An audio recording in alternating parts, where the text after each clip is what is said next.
है, उस विद्या को प्राप्त कर पाता है। क्या है? तो संस्कृत में लिखा है, चतुर्भिः प्रकारैर् विद्या उपयुक्ता भवति, आगम कालेन, स्वाध्याय कालेन, प्रवचन कालेन, व्यवहार कालेन इति। अर्थात विद्या 4 प्रकार से आती है, आगम काल, स्वाध्याय काल, प्रवचन काल और व्यवहार काल। आगम काल उसको कहते हैं जब मनुष्य पढ़ाने वाले से सावधान होकर ध्यान पूर्वक विद्या को सुने। स्वाध्याय काल उसको कहते हैं जब पढ़ी सुनी विद्या पर स्वस्थ चित्त होकर विचार करे। प्रवचन काल उसे कहते हैं जब दूसरों को प्रेम पूर्वक पढ़ावे। और व्यवहार काल उसको कहते हैं जब पढ़ी विचारी विद्या को आचरण में लावे। तो पहला क्या है? आगम काल। तो जब मनुष्य किसी से पढ़ता है, हम किसी से पढ़ते हैं, तो वहां पर सावधान होकर ध्यान पूर्वक पढ़ना चाहिए। ना कि कई बार ऐसे होता है कि इधर लगा दिए पाठ को और सुनते सुनते कार्य करते रहते हैं, इधर उधर ध्यान देते हैं, तो पढ़ना ना पढ़ना एक समान हो जाता है। और बहुत पढ़ने के बाद भी वो फिर जो समझना चाहिए, जो हमारे आगे आचरण में आना चाहिए, वो आगे की ओर बढ़ता नहीं। इसलिए पढ़ना तब होता है जब हम ध्यान देकर बहुत सावधानी से विद्या को सुनते हैं, तब यह हो गया काल। और दूसरा है स्वाध्याय काल। जब पढ़ी हुई सुनी ही जो विद्या है उसको सिर्फ स्वस्थ चित्त होकर विचार करना।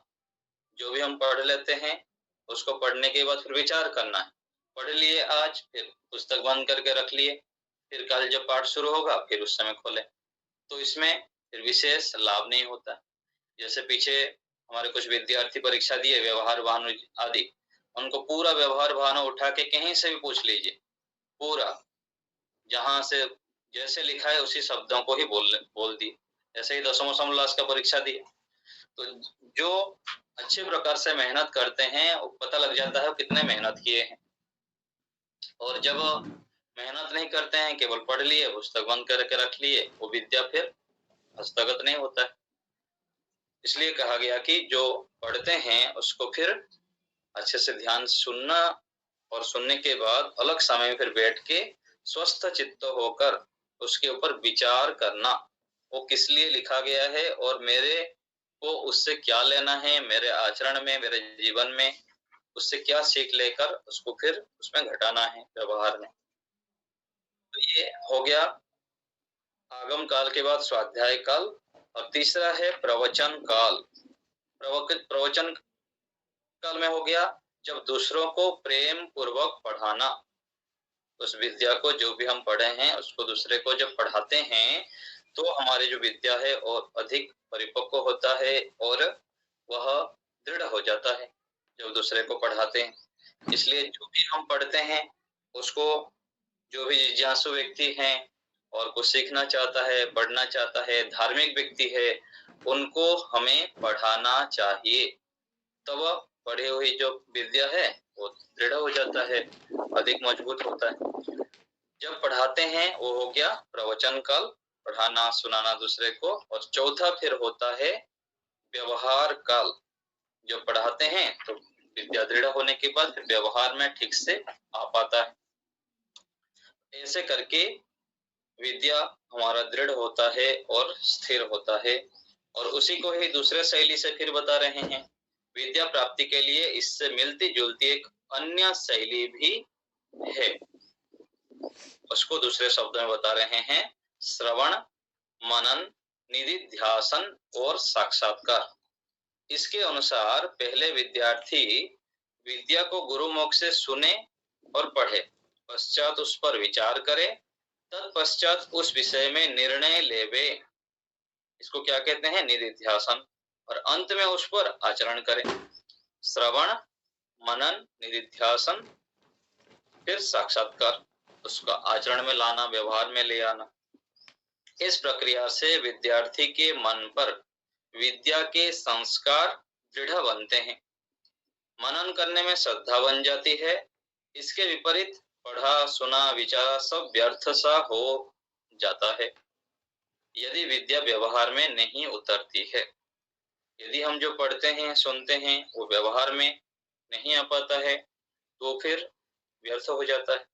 व्यवहार में कब आता है? जब हम निरंतर उस विषय को पढ़ना सुनना विचारना ये करते रहते हैं और विशेष ध्यान देते हैं, जागरूक रहते हैं, तब वो विद्या हमारे व्यवहार में आता है। ऐसे ये विद्या प्राप्ति के साधन बता दिए 4 प्रकार का। आगे है प्रत्येक कार्य की सफलता के कारण।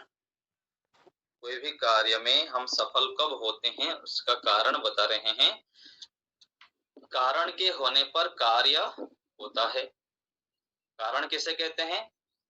मिट्टी कारण है, घड़ा कार्य है, आटा कारण है और रोटी कार्य है। तो कारण के होने पर ही कार्य होता है। तो कारण जो भी हम श्रेष्ठ है कुछ विशेष उपलब्धि प्राप्त करना चाहते हैं उसके पीछे क्या कारण होता है? जो भी हमारे पास आज है उसके पीछे भी ये कारण कहीं ना कहीं है, थोड़ी बहुत अधिक कम मात्रा में, किसके कुछ चीज अधिक होंगे किसी में कम होंगे। तो कोई भी कार्य में यदि हम सफलता प्राप्त करना चाहते हैं तो उसमें ये कारण होते हैं। इसमें से कोई कमी हो जाने पर फिर उसमें सफल नहीं हो पाते हैं। पहला है पूर्व जन्म में उपार्जित संस्कार। ये बहुत अधिक कारण बनता है। पूर्व जन्म में व्यक्ति यदि अधिक संस्कार उपार्जन किया है तो इस जीवन में जल्दी जल्दी आगे बढ़ जाता है।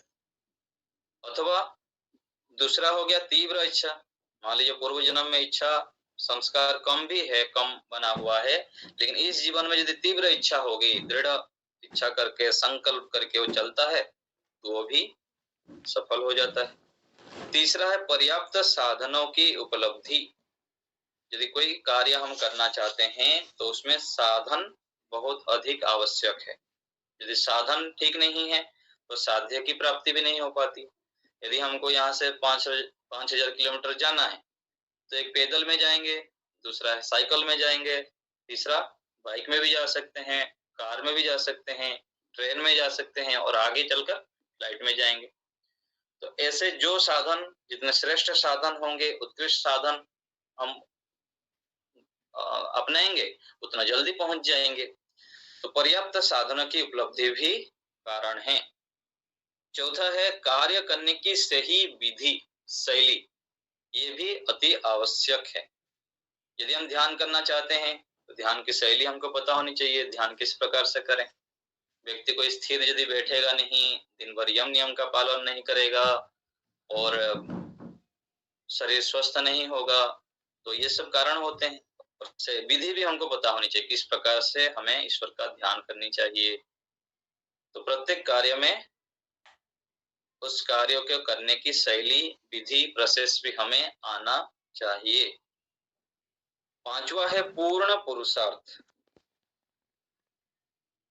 बहुत अधिक पुरुषार्थ करना पड़ता है तब जाके सफलता की प्राप्ति होती है। कोई मान लीजिए कि विशेष वैराग्य प्राप्त करना चाहता है तो घर में रह के नहीं होगा, घर ही छोड़ नहीं पाता, घर में ही रहता है, तो विशेष वैराग्य की प्राप्ति होना कठिन हो जाता है। कोई लाखों करोड़ों में एक व्यक्ति हो जाए तो अलग बात, लेकिन विशेष वैराग्य की प्राप्ति तो तब होता है घर छोड़ के आश्रम में श्रेष्ठ गुरु आचार्य के मार्गदर्शन में रहना पड़ता है, तब जाके वह विशेष उपलब्धि की प्राप्ति कर सकता है, वैराग्य की प्राप्ति कर सकता है। और वहां भी गुरुकुल में मान लीजिए आ भी गए, वहां भी यदि पुरुषार्थ नहीं कर रहा है तब भी वो नहीं कर सकता है। तो सभी एक दूसरे से जुड़ा हुआ है। केवल घर छोड़ दिया आश्रम में आ गया, और आश्रम में आ गया तो यदि श्रेष्ठ गुरुजनों के सानिध्य में नहीं आया, वहां पर ना कोई पढ़ाने वाले हैं ना कोई यहाँ पर दिनचर्या है, तब भी घर छोड़ने का लाभ नहीं होता है।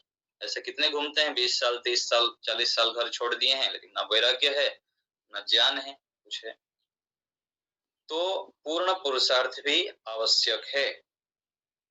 और आगे छठा हो गया घोर तपस्या। तपस्या क्या है? तपस्या अर्थात धर्माचरण रूप उत्तम कर्तव्य कर्मों को करते हुए हानि लाभ, मान अपमान, भूख प्यास, सर्दी गर्मी आदि को सहन करना। तो ये घर में रह के भी इन साधनों को यदि कोई अपनाए तब भी सफलता प्राप्त कर सकता है। ऐसे नहीं कि केवल आश्रम में होता है, लेकिन जो ऋषियों के विधान है, जो हमारे लिए विधान कर दिए हैं, उस हिसाब से जब हम चलते हैं उनकी आज्ञा के अनुसार, हमको शीघ्र सफलता की प्राप्ति होती है। नहीं तो अपने हिसाब से जब चलते हैं तो कई बार सफल हो सकते हैं और नहीं भी हो सकते हैं। तो ये 6 कारण बता दिए। पहला है पूर्व जन्म संस्कार। पूर्व जन्म में जो हम उपार्जित संस्कार संग्रह करके रखे हैं, उसके आधार पर यहाँ पर हम जल्दी सफल हो जाते हैं। तीव्र इच्छा होनी चाहिए कार्य में। जैसे एक उदाहरण दिया जाता है ना, कि कोई व्यक्ति बहुत सारे कार्य करता है और वो किसी में भी सफल नहीं होता है। लोगों को फिर पूछता रहे, इसको पूछे उसको पूछे, मैं तो कार्य करता हूँ लेकिन मेरा तो कोई सफल तो होता ही नहीं, मैं फिर फेल हो जाता हूँ, ये काम छेड़ता हूँ वो काम छेड़ता हूँ। तो फिर कोई उनको बताया कि वहां पर गांव के उस जगह पर एक व्यक्ति रहते हैं, वो उनके पास आप जाएंगे तो उनको जो भी प्रश्न पूछते हैं उसका समाधान मिल जाता है। तो गए वो व्यक्ति के पास, इनके पास जाऊंगा तो मेरे को समाधान मिल जाएगा। तो जब गया उनके पास, जो व्यक्ति थे वहां पर गांव में, तो वहां पर तालाब था, वहां पर स्नान कर रहे थे। तो स्नान कर रहे थे तो गए पूछे कि मेरा एक समस्या है और उसका हल आपके पास मिलेगा, बल्कि मेरे को कोई भेजा है। तो उनके पास वो गए, तो जो गए वहां पर पूछे, वहां पर तालाब में वो नहा रहे थे, फिर पूछे क्यों आए हो, वो बता दिया। ऐसे बताने के बाद फिर बोले आओ इधर आओ, मैं आपको उसका समाधान बताता हूँ। बोले मुझको जल के अंदर आना पड़ेगा? हाँ आओ। तो आ गए जल के अंदर। तो जब आ गया पास में तो उसको, वो बलवान थे, थोड़ा मजबूत थे, और जो आया था प्रश्न करने वो थोड़ा कमजोर जैसा था, पतला दुबला था। तो वो उसको पानी के अंदर जोर से डुबा दिए, मतलब डुबा के मारने का प्रयास किए, जो होता है ना किसी को मारने का प्रयास जिस प्रकार करते हैं। तो फिर जबरदस्ती ऊपर उठने लग जाए, फिर से उसको दबाए, फिर से उठे। तो अंत में क्या किया, बहुत जोर से उसको दबा के रख दिए। वो व्यक्ति पूरा मरने जैसा स्थिति बन गया। जैसे तैसे करके प्राण बचा के फिर वो वहां से भाग निकला उनसे, ये तो मुझको मार देंगे, मैं तो उनको समाधान पूछने आया था। तो फिर वो जैसे बाहर आ गया तो बोले मैं आपके पास किस लिए आया था और आप मेरे को ऐसे क्यों व्यवहार किए। गुस्सा होके पूरा उनको गाली करने लग गया। तो बताए कि ये तुम्हारा प्रश्न का उत्तर है। जैसे तुम इस जगह पर यहाँ पर तीव्र संवेग से, तीव्र इच्छा से यहाँ पर निकलने के प्रयास किए तो जैसे भी वो बच गए, ऐसे ही तुम यदि जीवन में कोई भी कार्य करना चाहते हो, तीव्र इच्छा हो, तड़प हो, तो तुम सफल हो सकते हो। तो ये हम व्यवहार में देख सकते हैं अपने जीवन में, और जो सफल हुए हैं उनके जीवन। तो विशेष पुरुषार्थ करने पर ही कोई भी कार्य में सफलता मिलती है। जैसे संतान को उत्कृष्ट बनाने के लिए माता पिता को कितनी तपस्या करनी पड़ती है, कितने संयमता का पालन करना होता है, और बहुत पुरुषार्थ करना होता है। और भौतिक उन्नति भी ऐसे ही है। अत्यंत जो पढ़ाई करते हैं परीक्षा में उनको अच्छे मार्क्स आता है। हाँ, ऐसे भी है कि कुछ विद्यार्थी ऐसे होते हैं कम पढ़ाई करके भी पूर्व जन्म में उनका मेहनत होता है, थोड़ा सा पढ़ने पर भी अच्छा रिजल्ट आ जाता है। ऐसे हमारे साथ कुछ पढ़ते थे विद्यार्थी, वो तो अधिक नहीं पढ़ते थे, लेकिन थोड़ा पढ़कर ही उनका रिजल्ट बहुत अच्छा आ जाता था। लेकिन अधिकांश हम देखते हैं कि जो हम जहाँ भी विद्यार्थी अच्छे रिजल्ट लाते हैं उसके पीछे अत्यधिक पुरुषार्थ किए हुए रहते हैं। तो ये सब कारण बता दे कि प्रत्येक कार्य की सफलता के पीछे ये सब कारण होते हैं। पूर्व जन्म में उपार्जित संस्कार, और वो यदि ना हो तो तीव्र इच्छा, पर्याप्त साधन भी हमारे पास हो, कार्य करने की सही विधि हमारे पास यदि सही विधि नहीं है तो उस क्षेत्र में जो अनुभवी हैं उनसे सहायता लेके उस विधि को हम जाने। पूर्ण पुरुषार्थ करना और घोर तपस्या। व्यास भाष्य में लिखा गया, न अतपस्विनो योगः सिद्ध्यति।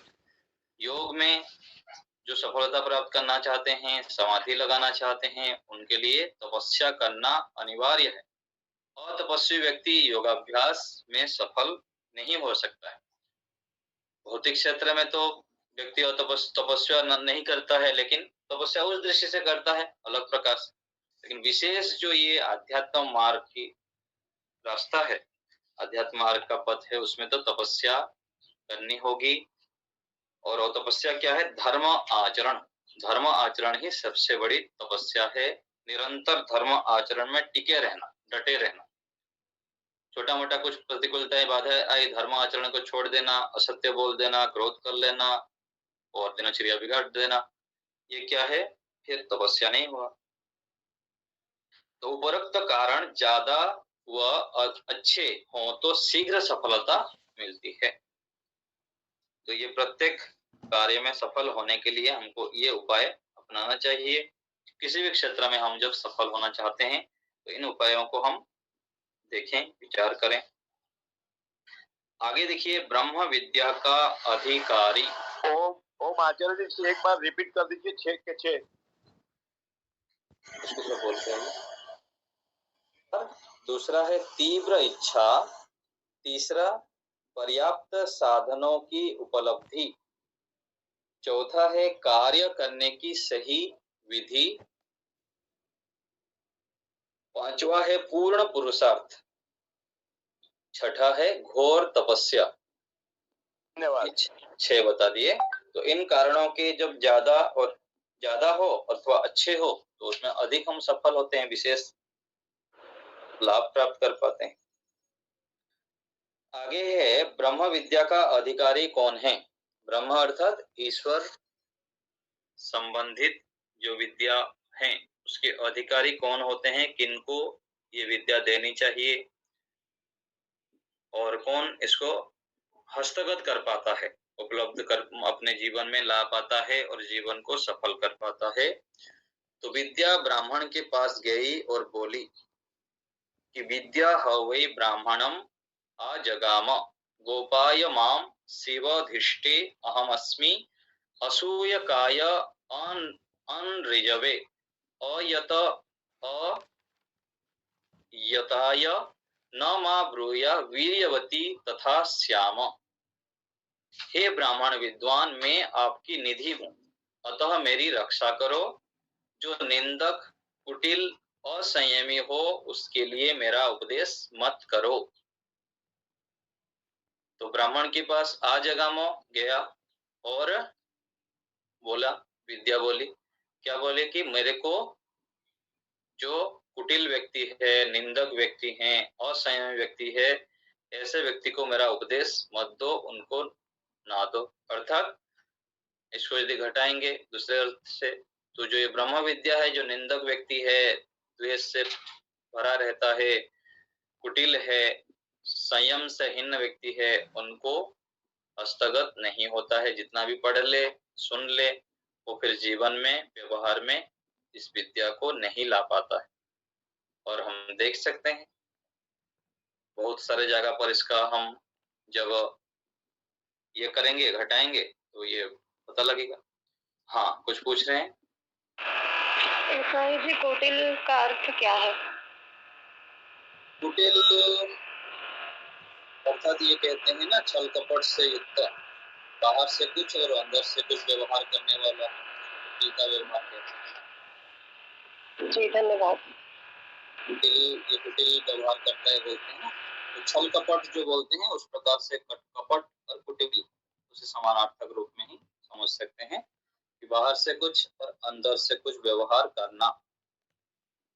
और निंदक, जो निंदा करते हैं, निंदक की निंदा क्या आया परिभाषा में कि जो सत्य में असत्य का आरोप करना, जिसके अंदर जो गुण है उस गुणों को स्वीकार ना करना, उससे विपरीत बोलना उसके विषय में, तो ये निंदा करना हो जाता है।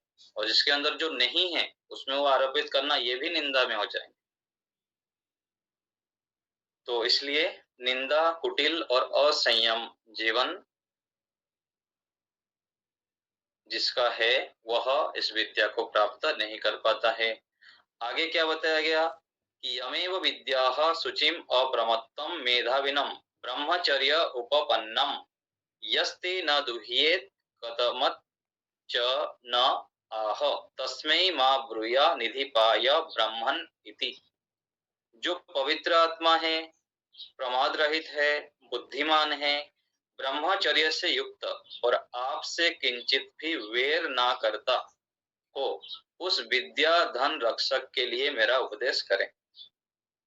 तो ये योग्यता है ब्रह्म विद्या प्राप्ति के। तो पवित्र आत्मा होना होगा, प्रमाद रहित, आलस्य प्रमाद को छोड़ना, बुद्धिमान बनना, ब्रह्मचर्य से युक्त होना और किंचित भी किसी से वैर द्वेष नहीं करना। इसी बात को ऋषि दयानंद जी भी लिखे हैं कि जो योगाभ्यास का आरंभ करना चाहे, उपासना का प्रारंभ करना चाहे, वो वैर भाव छोड़ दे। तो वहां पर भी आया, तो वहां पर क्या है, तत्र सर्वथा सर्वदा सर्व प्राणी नाम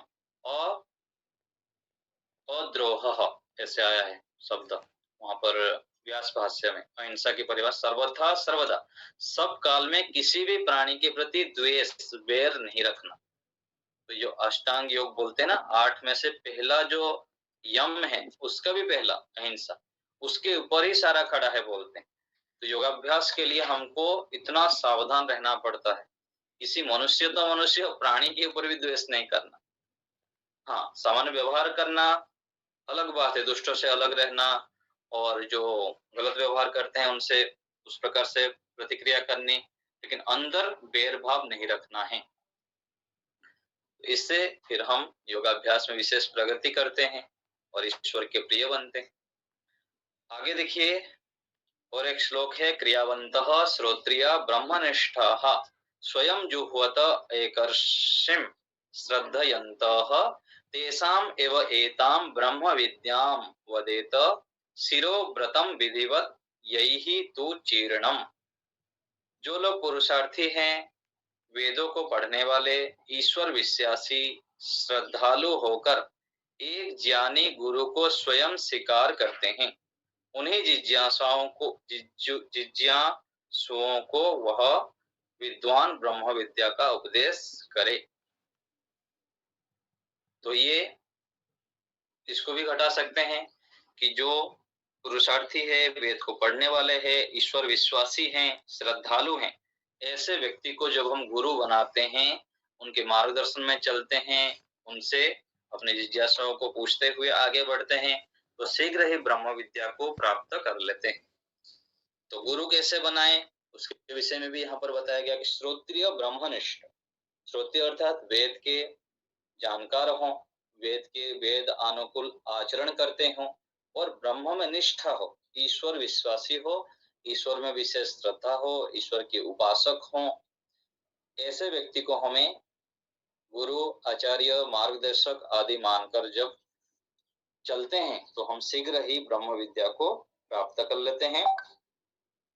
और गुरु कैसे होने चाहिए उसके विषय में एक बनाया गया है हमारे रोजड़ की ओर से, गुरु हम कैसे करें, गुरु के अंदर क्या क्या योग्यता होनी चाहिए, ये भी आप लोग को आगे उपलब्ध करा देंगे हम ग्रुप में। तो ये बता दिए कि ब्रह्म विद्या के अधिकारी कौन होते हैं। हमको यदि अधिकारी बनना है तो हमको भी इस योग्यताओं को धारण करना है, अपनाना है, तब हम इसको प्राप्त कर सकते हैं। तो जो हम पढ़ते हैं उसका मूल उद्देश्य है कि हम इस विद्या के अधिकारी बन जाएं। यहाँ जो लिखा हुआ है दूसरे के लिए नहीं, पहले अपने लिए घटाना है कि हमको ऐसे योग्यता अपना बनानी है, योग्य पात्र बनना है, तब हम ब्रह्म विद्या को अपने पात्र में धारण कर सकते हैं। तो आज यही रखते हैं, किसी में पूछिए, फिर हम ध्यान का अभ्यास करेंगे।